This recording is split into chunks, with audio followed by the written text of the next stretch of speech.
안녕하세요. 하루 필수 말씀 충전 하필 큐티 조종환입니다. 오늘 함께 나눌 하나님 말씀은 사도행전 27장 21절에서 44절까지 말씀입니다. 사람들은 오랫동안 아무것도 먹지 못하고 있었다. 그때 바울이 이렇게 말하였다.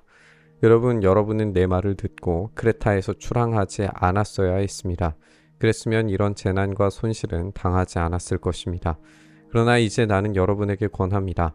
기운을 내십시오. 이 배만 잃을 뿐 여러분 가운데 한 사람도 목숨을 잃지는 않을 것입니다. 바로 지난밤에 나의 주님이시오 내가 섬기는 분이신 하나님의 천사가 내 곁에 서서 바울아 두려워하지 말아라. 너는 반드시 황제 앞에 서야 한다. 보아라 하나님께서는 너와 함께 타고 가는 모든 사람의 안전을 너에게 맡겨주셨다 하고 말씀하셨습니다. 그러므로 여러분 힘을 내십시오. 나는 하나님께서 나에게 말씀하신 그대로 되리라고 믿습니다. 우리는 반드시 어떤 섬으로 밀려가 닿게 될 것입니다. 사람들은 유라굴로라는 광풍 앞에서 살 소망을 잃어가고 있습니다. 심지어 오랫동안 아무것도 먹지 못하고 있었다라고 말해요. 따라서 이들의 고통과 위험이 점점 죽음을 향해서 치닫고 있음을 보여줍니다. 이때 바울은 사람들 앞에 나서서 용기를 북돋아 줍니다. 이 상황 자체가 바울이 경고했던 대로 머물러 있었다면 경험하지 않았을 일들이지만 이미 일은 벌어졌고 재난과 손실은 일어났습니다. 그럼에도 불구하고 그 가운데에서 목숨을 잃는 사람이 없을 거다라고 담대하게 이야기하고 있습니다. 이런 담대한 이야기의 근거는 바울의 환상에 기초합니다. 주님께서 보여주시는 환상은 황제 앞에 서야 한다라는 것이었습니다. 우리가 뒤에서 보겠지만 이렇게 심한 폭풍 가운데에서 죄수들이 죽거나 사라지는 것은 사실 어떻게 할 방도가 없는 일입니다. 만약에 살아난다고 했을 때 바울은 자신을 조용히 놓아달라고 말할 수도 있었을 겁니다. 하지만 바울에게 이 배를 탄 이유는 너무나도 분명했어요. 황제 앞에서 복음을 전해야만 합니다. 따라서 하나님은 그 계획을 이루실 수 있도록 모든 사람의 안전을 책임지실 겁니다. 그런데 여기에서 바울은 이 환상 속에서 모든 사람의 안전이 바울에게 맡겨졌다라고 말하는 것을 보게 됩니다. 우리는 이 말의 의미가 이 바울이 이방인들을 향해서 기도를 드렸다라고 생각을 할 수도 있을 겁니다. 그렇다면 바울의 사역과 기도가 이방인 무신론자들을 살리고 있다라고 생각할 수 있을 겁니다. 우리 주님의 십자가와 기도가 우리를 살렸듯이 바울의 기도가 그 배에 있는 사람들을 살리고 있습니다. 열 나흘째 밤이 되었을 때에 우리는 아드리아 바다에 떠밀려 다녔다. 한밤중에 선원들은 어떤 육지에 가까이 이르고 있다고 짐작하였다.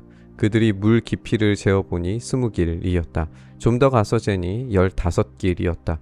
우리는 혹시 암초에 걸리지나 않을까 염려하여 고물에서 닷 4개를 내리고 나리 새기를 고대하였다. 그런데 선원들이 배를 버리고 달아나려고 이물에서 닻을 내리는 척하면서 바다에 거룻배를 풀어내렸다. 바울은 백부장과 병사들에게 말하였다. 만일 이 사람들이 배에 그대로 남아있지 않으면 당신들은 무사할 수 없습니다. 그러자 병사들이 거룻배의 밧줄을 끊어서 거룻배를 떨어뜨렸다. 열 나흘째 밤이 되었을 때 아드리아 바다에서 떠다닐 때 선원들은 육지에 가까이 이르고 있다고 짐작합니다. 점점 얕아지는 수위 때문에 혹시나 암초에 걸려서 파손하지는 않을까 걱정하면서 닻을 내리고 암초를 발견할 수 있는 낮이 되기를 기다리고 있습니다. 이때 선원들이 배를 버리고 달아나려고 하는 시도에 대해서 기록하는데 바울은 모든 사람들이 그대로 남아 있어야 한다고 이 달아나려고 하는 시도를 하는 선원들을 멈추라고 말합니다. 근데 사실 배를 버리고 달아나려고 하는 시도 자체는 굉장히 위험한 시도였어요. 확실히 자신의 위치가 어디인지 모르는 상태에서 폭풍이 몰아치는 상황에 작은 거룻배만 의지해서 육지를 향해 가려고 하는 시도는 자살 행위나 다름 없었습니다. 바울이 이런 시도를 멈추는 것은 협박처럼 보이지만 사실 한 사람도 죽지 않게 내버려 두지 않으려고 하는 시도였습니다. 예수님께서 말씀하신 대로 배 안에 탑승한 사람들의 목숨이 바울에게 달려 있다는 것이 분명해 보입니다. 날이 새어 갈 때에 바울은 모든 사람에게 음식을 먹으라고 권하면서 말하였다.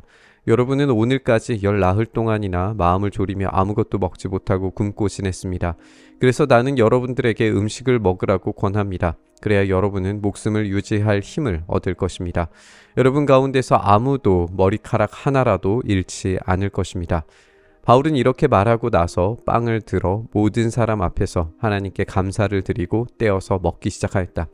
그러자 사람들은 모두 용기를 얻어서 음식을 먹었다. 점점 날이 밝아오자 바울은 사람들에게 음식을 권합니다. 무려 10나흘, 보름이나 되는 긴 시간 동안 폭풍 속에서 시달리고 있었던 이들에게 이제 음식을 먹고 목숨을 유지할 힘을 가지라고 권합니다. 두려움은 잠시 내려놓고 앞으로 살아갈 힘과 용기를 얻어야 한다 라고 이야기하고 있습니다. 바울은 다시금 자신이 받은 계시에 의해서 아무도 머리카락 하나도 잃지 않을 거라고 확언합니다. 그리고 바울은 빵을 들어서 하나님께 감사를 드리고 떼어 먹기 시작합니다. 사실 오늘 이 장면이 오늘 사건을 해석하는 키포인트처럼 느껴집니다. 죽음을 향하여 가는 이 배 속에서 빵을 들어 기도하고 떼어 먹는 이 모습은 성찬을 떠올리게 만듭니다. 이렇게 성찬이 집례됨으로써 이들에게 용기를 주고 살아갈 소망과 힘을 제공하는 걸 보게 됩니다. 하나님은 교회에게 이 땅의 빛과 소금이 되게 하시고 죽음과 사망으로 질주하는 세계에 주님께서 준비하신 생명의 식탁을 제공하라고 명령하십니다. 사도 바울은 파선을 앞둔 작은 세계인 이 배 안에서 날이 밝아오게 하는 식사를 제공합니다. 어둠은 끝나고 배는 깨지겠지만 그 중에 한 사람도 죽지 않고 살아납니다. 다시 말해서 그들은 확실히 죽은 목숨 가운데에서 부활을 경험하고 있습니다. 배에 탄 우리의 수는 모두 276명이었다. 사람들이 음식을 배부르게 먹은 뒤에 남은 식량을 바다에 버려서 배를 가볍게 하였다. 날이 새니 어느 땅인지는 알 수 없지만 모래밭이 있는 항만이 보였다. 그래서 그들은 어떻게 해서든지 배를 거기로 몰아 해변에 대기로 작정하였다. 닻을 모두 끊어서 바다에 버리고 동시에 키를 묶은 밧줄을 늦추었다. 그리고 앞 돛을 올려서 바람을 타고 해안 쪽으로 들어갔다. 누가는 아무도 죽지 않았다는 사실을 명확하게 하도록 배에 탄 사람의 숫자를 정확하게 기록합니다. 아마 그들 모두가 이 파손된 배 이야기를 증언할 수 있는 증인들일 겁니다. 사람들은 음식을 배부르게 먹고 남은 식량을 바다에 버림으로써 배를 가볍게 만들죠. 이제 곧 날이 밝으면 방향을 잡고 해변에 정박할 수 있는 곳까지 갈 수 있도록 배를 띄울 계획이었을 겁니다.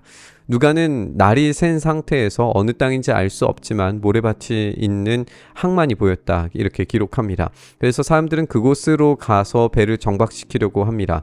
닻을 끊어서 바다에 버리고 키를 묶은 밧줄도 늦추어서 바람을 타고 해안 쪽으로 들어가죠.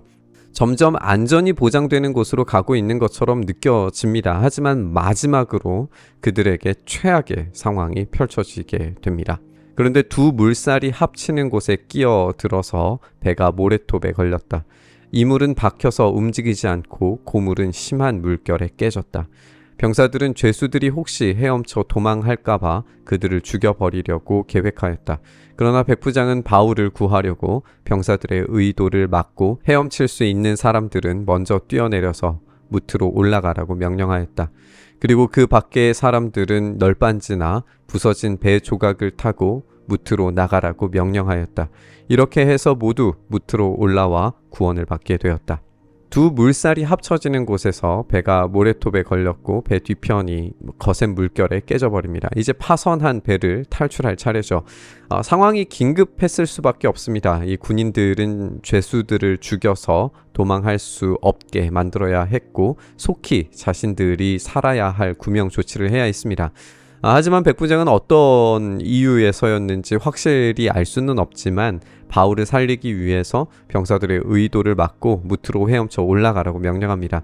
아직 거센 물결이지만 수영으로 물에 다다를 수 있는 정도의 거리라고 판단했던 것 같아요. 깨진 배의 조각과 널빤지를 부여잡고 모두가 무트로 올라가게 됩니다. 그리고 모두 구원을 받게 되죠. 교회는 파선한 배에 승선한 죄인처럼 느껴집니다. 세상이 교회를 보는 취급은 죄인이나 마찬가지처럼 느껴지죠. 하지만 바울이 그곳에 생명을 전하고 주님의 식탁을 베풀고 생명을 지키기 위해 노력했던 것처럼 우리도 또한 세상에 빵과 복음을 전할 때 파선하는 배 속에서도 생명을 건질 수 있게 될 줄 믿습니다. 우리 시대의 교회가 진정한 복음과 우리 주님의 식탁을 전하는 교회가 된다면 반드시 우리 모두를 구할 수 있는 주님의 능력이 임하게 될 줄 믿습니다. 우리가 이 바울의 이 배 안에서 이루어진 선상의 성찬을 생각하면서 우리 시대에도 이 파선하는 배와 같은 위기와 어려움으로 가득 찬 시대에도 여전히 주님의 식탁이 우리에게 생명이 됨을 온전히 전할 수 있는 그런 교회 될 수 있기를 바라면서 우리 묵상의 자리로 나아가시죠. 주님 그렇게 우리를 사용하셔서 주님의 식탁이 이 땅 가운데 이 세상 가운데 온전히 베풀어질 수 있도록 은혜 더하여 주시옵소서. 그렇게 우리를 사용하셔서 하나님의 놀라우신 구원의 역사가 지금도 여전히 이루어지고 있음을 우리 가운데 증명해 주시기를 간절히 바라고 소망하며 우리 주님 예수님 이름으로 기도드리옵나이다. 아멘.